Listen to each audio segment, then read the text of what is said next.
This is for educational use only. Our group grants permission for our instructor, Mr. Roldan Ardanes, to use this as educational material. No copyright infringement is intended.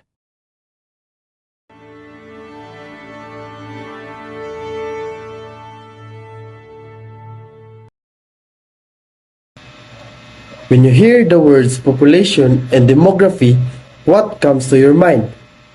So good afternoon everyone. Today, we will be discussing population and demography. So first, what is population?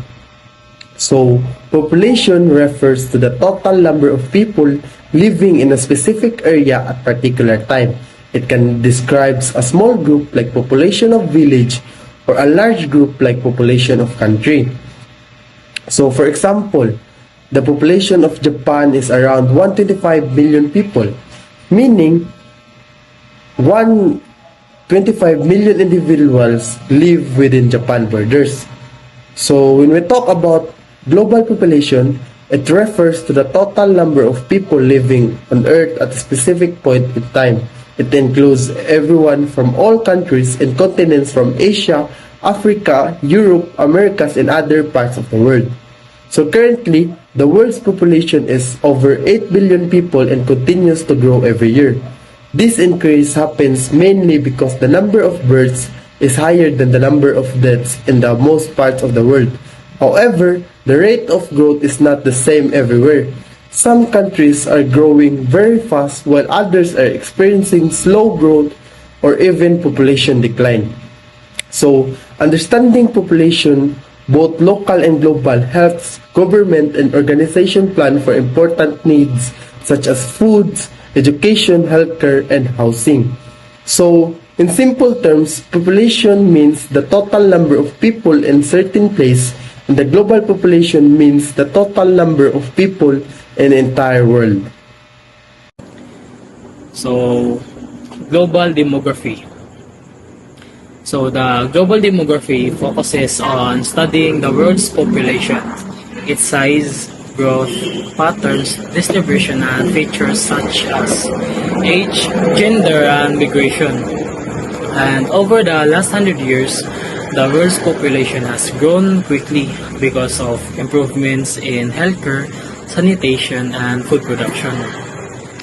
By 2025, it is expected to reach about 8 billion people and could rise to nearly 9.7 billion people by 2050. Population trends differ across regions. Developing nations usually have higher birth rates, while developed countries tend to have lower rates and older populations. Migration greatly influences population structure as millions move across borders seeking jobs, safety, or better living conditions. Urbanization is also expanding with more than half of humanity now living in cities, bringing both benefits and challenges. Most nations go through a demographic transition, shifting from high birth and death rates to lower ones. As their economies grow, these shifts have wide-reaching effect on global economies, education, healthcare, and environmental sustainability. So here are some examples about global demography. So number one is the population growth. So India surpassed China in 2023 to become the world's most populous country. And next is Nigeria's population is growing very fast and is expected to become one of the top 3 most populous countries by 2050. So the second is aging population. Japan and Italy have some of the world's oldest population, with a large number of elderly citizens and fewer young people to support the workforce. And this causes challenges such as labor shortage and higher demand for healthcare. So the third is migration. Millions of Syrian refugees have moved to countries like Turkey, Germany, and Lebanon due to conflict. And Filipino workers or OFWs migrate to countries like Saudi Arabia, Singapore, and the US for better job opportunities, sending remittance back home. So the fourth is urbanization. Cities like Tokyo, New York, Manila, and Jakarta have grown rapidly due to people moving from rural areas to urban centers for work and education. This growth brings economic benefits but also problems like traffic pollution and overcrowding. So the fifth is demographic transition. South Korea has moved from high birth and death rates to very low ones, leading to a declining population. And Ethiopia, on the other hand, is in an early stage of demographic transition with high birth rates but improving healthcare, reducing death rates. So the last and sixth is the economic impact. So countries with a young population like many in Africa have potential for economic growth if jobs and education are available. Definition of population and demography. Population refers to the total number of people living in a specific area at a certain time.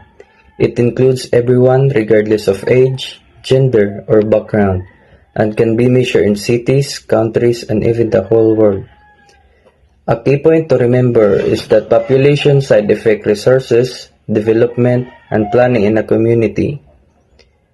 Demography, on the other hand, is a scientific study of populations. It examines their size, structure, and distribution as well as changes over time through births, deaths, and migration. The key point about demography is that it helps government and organizations make informed decisions for the future by understanding population trends and growth patterns. In short, population, the total number of population living in a specific area at a given time. Example, the population of Philippines is over 118 million. And demography, the scientific of population include its size, structure, and distribution, and changes, like births, deaths, and migration. Example, demography helps us understand population growth and trends. What is population and demography all about? Population is the total of number of people living in a certain place. So these are the characteristics in population: size, density, distribution, composition, birth rate, death rate, migration, and growth rate. So size, the total number of individuals in a population. Example, the Philippines has over 118 million people. So next is density. So density is the number of people per unit area, and it's how crowded or spacious a place is. Example, Manila is one of the most densely populated cities in the world. So the next is distribution. How people are spread out across a certain area. So example, more people live in urban areas than remote rural areas. The next is composition. Composition is the structure of a population, such as age, sex, and other traits. So example, a young population has more children and fewer elderly. So the next is birth rate. So birth rate is the number of births in a population over a period of time. So, next is death rate. Death rate is the number of deaths in a population over a period of time. And then, migration. So, a migration is a movement of people in and out of a place which affects population size and growth. So example, like OFW or like a migration from other country. So she or he will move to the other country. So growth rate. So the next is growth rate is the overall increase or decrease in population over time. So hello everyone, so we're going to talk about demography. So demography is a study of human population and it looks at how many people live in a place at their age and gender, where they live and how population grow, shrink, or move over time. It helps government and organizations to plan for things like school, hospital, jobs, and housing. The theory of demographic transition explains how population changes over time as societies progress. It shows the shift from high birth and death rates in traditional pre-industrial societies to low birth and death rates in modern industrialized nations. This transition affects the size, growth, and structure of the world's population, helping us understand why countries experience rapid growth while others face stability or even decline. The demographic transition had four main stages. In stage 1, high stationary population. Both birth and death rates are very high, so families had many children but often lost them to disease, famine, or poor health.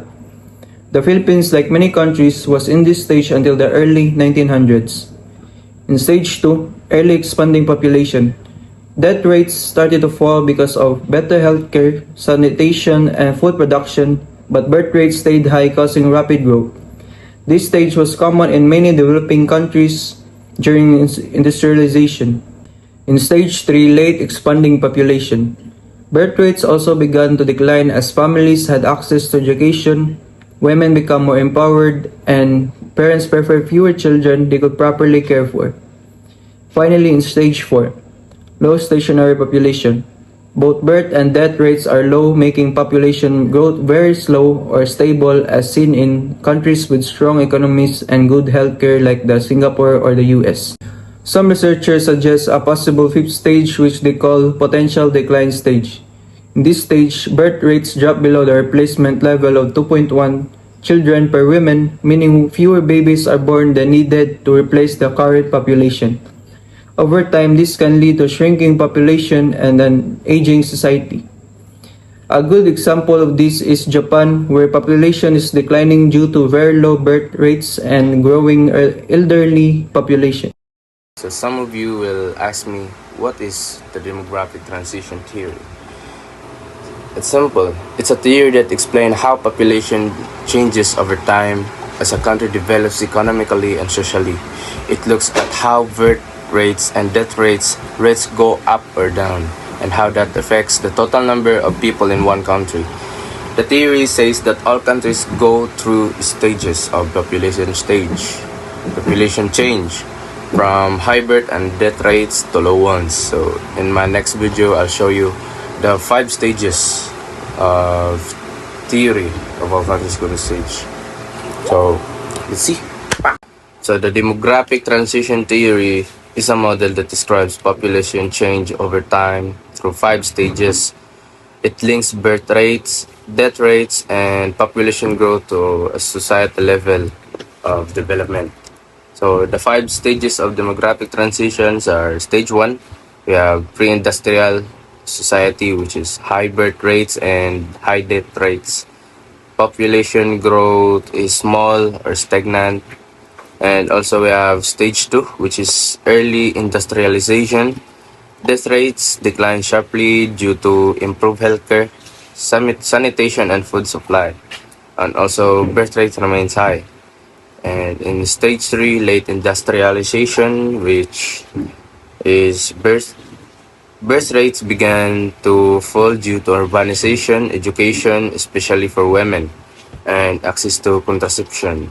And death rates continue to decline slowly. And we also have stage 4, post-industrial society, which is low birth and death rates, stable, slowly growing population. And lastly, we have stage 5, optional or controversial, declining population. Birth rate falls below death rate. Population declines begin unless offset by immigration.